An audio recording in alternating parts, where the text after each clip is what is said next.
Picture this. It is 3 a.m. A retail trader wakes up to a flashing red screen, watching the token they've spent 6 months yield farming drop another 15%.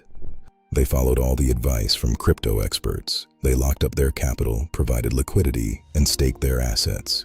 Yet, they are suffering huge losses. Why? Because they were holding a ghost. They had a governance token that produced millions of new coins every day, just to reward insiders, leaving retail investors to be the ultimate exit liquidity. That painful collapse is the noise that has driven millions of frustrated investors away from decentralized finance. Casual observers see dead charts and claim the entire utility token asset class is a scam. But while the crowd mourns the end of the old era, elite on-chain hedge funds and savvy institutional investors are quietly making a massive multi-billion-dollar shift into the most profitable change in crypto history. The buyback supercycle. The leading protocols of 2026 have stopped playing the inflation game. They have transformed into lean, efficient digital companies that generate substantial cash flow and use it for open market buybacks, pushing revenue directly back into the token's price floor. If this trend continues, it will change how this entire asset class is valued. Crypto is moving away from speculation and focusing on price-to-earnings metrics, dividends, and efficient capital use.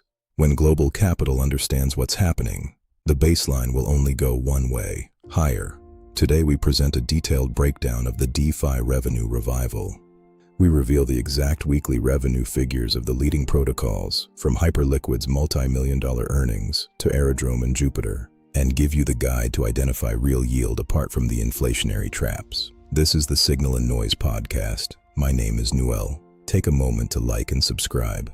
Now let's dive in. To understand why this buyback trend is a game changer, we have to examine the historical trap that has affected DeFi for the last 5 years. When a project launched a token, it was promoted as a governance token. The message was, hold this to vote. But in truth, governance was a thin disguise for an aggressive VC distribution scheme. Protocols issued large amounts of inflationary tokens to support liquidity. This created a cycle where early yield farmers quickly sold their rewards, driving the price to zero. The traditional model completely disconnected protocol success from token value. A DEX could manage billions in volume, yet its token would keep losing value due to infinite emissions. But in 2026, the institutional market has run out of patience for tokens that don't yield. Let's look at the regulatory safe harbor. For years, teams avoided returning capital to holders for fear of being classified as securities. But as global legal frameworks have developed, they've realized the safest approach is transparent utility. The market is moving away from hyperinflationary rewards toward buyback mechanisms. Instead of creating new tokens, protocols use their fee revenue to buy their tokens from the open market. This creates immediate buy pressure and systematically reduces the circulating supply. It transforms a bleeding inflationary asset into a deflationary value capture machine. Let's take a close look at the past week's performance data. First, let's examine the clear leader of the modern execution layer, Hyperliquid, HYPE. Trading at $69.19, Hyperliquid achieved numbers that rival mid-cap traditional fintech companies. The protocol generated an astonishing $11.9 million in weekly revenue. What did they do with that? 100% of the $11.9 million was sent directly back to token holders through buybacks and fee distributions. When a protocol returns 100% of its cash flow to its ecosystem, it stops being a speculative bet. It becomes a top institutional yield engine. Next, let's turn to the main liquidity hub of the base layer, Aerodrome, AERO. Trading at $0.47, Aerodrome brought in an impressive $938,000 in weekly fees. Following the efficient app chain model, 100% of that revenue was returned to holders who locked their tokens to support the network's liquidity. Now, look at the Solana powerhouse, Jupiter, JUP, trading at $0.18. Jupiter's large aggregation system generated $1.1 million in weekly revenue.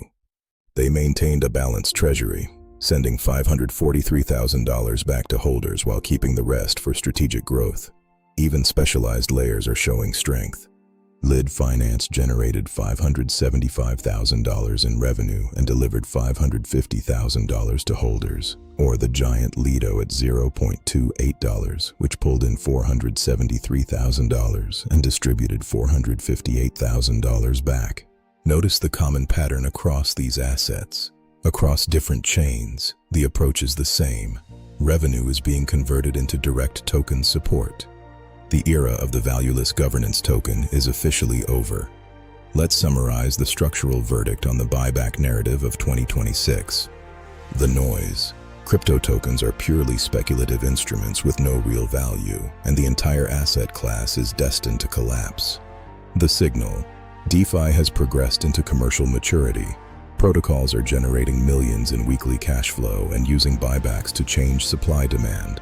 DeFi is adopting a corporate approach on public, verifiable systems. Analysts assess companies based on dividend yield and P/E ratios. DeFi is no different now. The impact is huge. As these buyback engines shrink circulating supplies while protocol adoption grows, the foundational support for token valuations rises. Stop investing in the promises of projects with billions in inflationary unlocks. Focus your capital on protocols that are actively generating cash flow and buying back tokens. That's it for this cash flow edition of the Signal and Noise podcast. My name is Newell. Make sure you like and subscribe. The farms are dumping, but the buyback engines are starting up.